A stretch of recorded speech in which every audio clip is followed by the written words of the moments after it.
Let's head to Hamilton, Ontario. John, go ahead, please. Thank you for taking my call. I'm looking for some income. Which bank do you prefer between the Nova Scotia or the National Bank? Thank you. Okay. So he's looking for income, Scotia versus National Bank. Okay, so both of them are a 5% plus dividend yield. So certainly from a yield perspective, both quite attractive. Wow, Scotia's at a 5% plus. Yeah, totally different institutions. Mm-hmm. Scotia, what you're buying is, Scotia's 4.6%. 4.5, yeah, right, okay. Scotia, really what you're buying is, it's a global bank, but leaning more towards South America, Caribbean, so a little bit more sort of emerging market exposure. National Bank, obviously, that's not the same thing. I would prefer at this point, we believe that the environment that we're in is very constructive for the developed markets.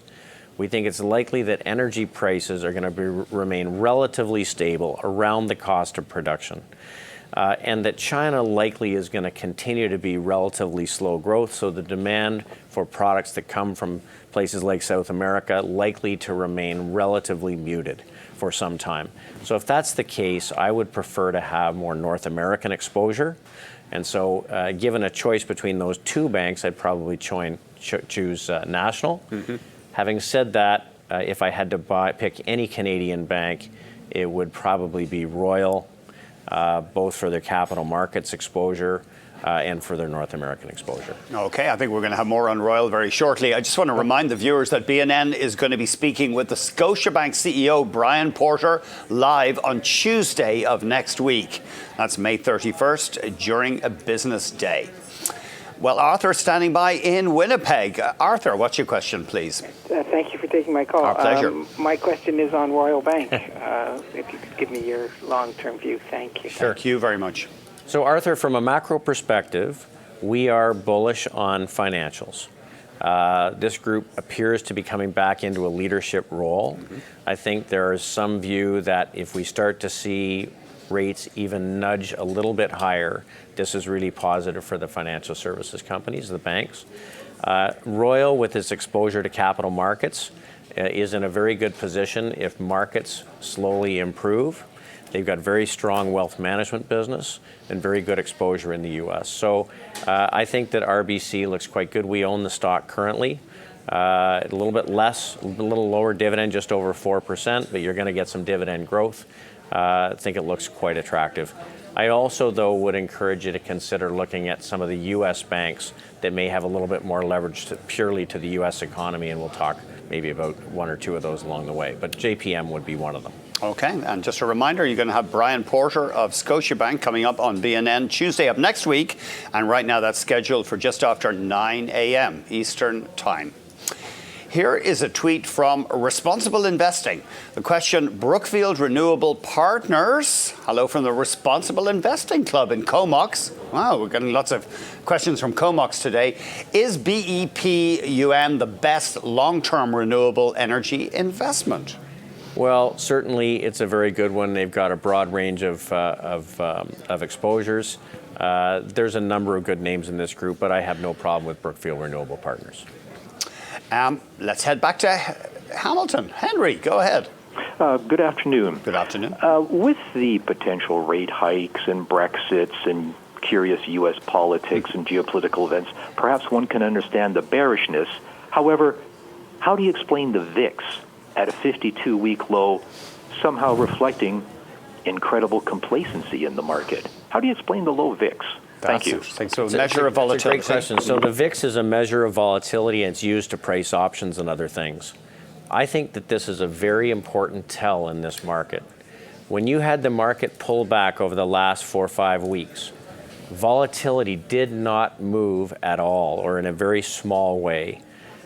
Now, I think that that is counter to the herd's mentality that there are big problems in the market. Mm-hmm. If you also then look at the corporate spreads, or the excess return a corporate bond seller has to pay for borrowing money versus a government issuer, the spreads, corporate spreads, didn't widen either.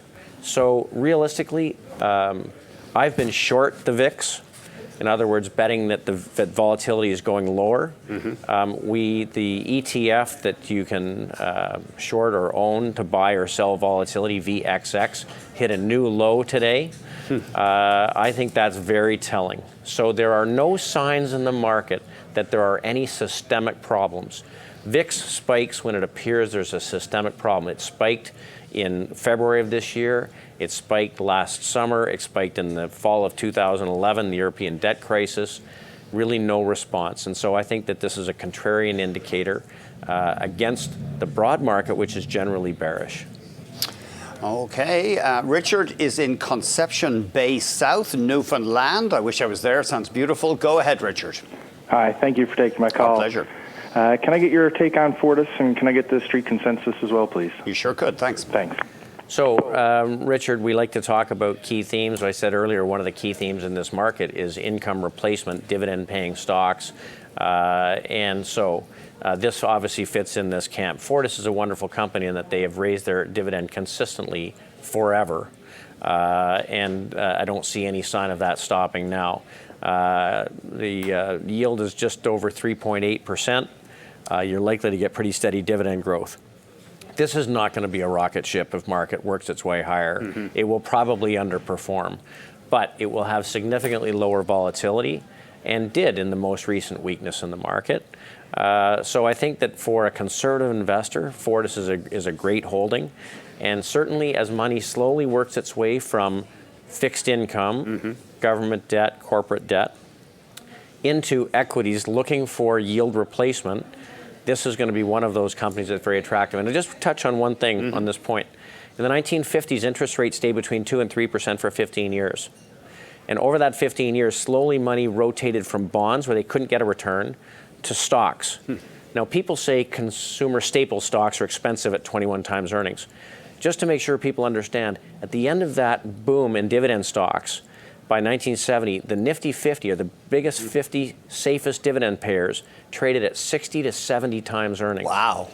But wasn't there was a slump after that? Absolutely. But my point is that multiples can expand in dividend-paying stocks for a long time if you think rates are going to stay low. I see, yeah. Because the excess return you're getting in the dividend plus the growth is so much more attractive than a very, very low fixed income return. Plus the tax credit in some cases. Right. Yeah. So for those that think that growth in the economy could remain muted, dividend stocks going forward that have defendable business models are very attractive, and you're getting paid well to take the risk in them. That's interesting. All right. Yeah. Okay. Stay tuned. We got the past picks coming up next.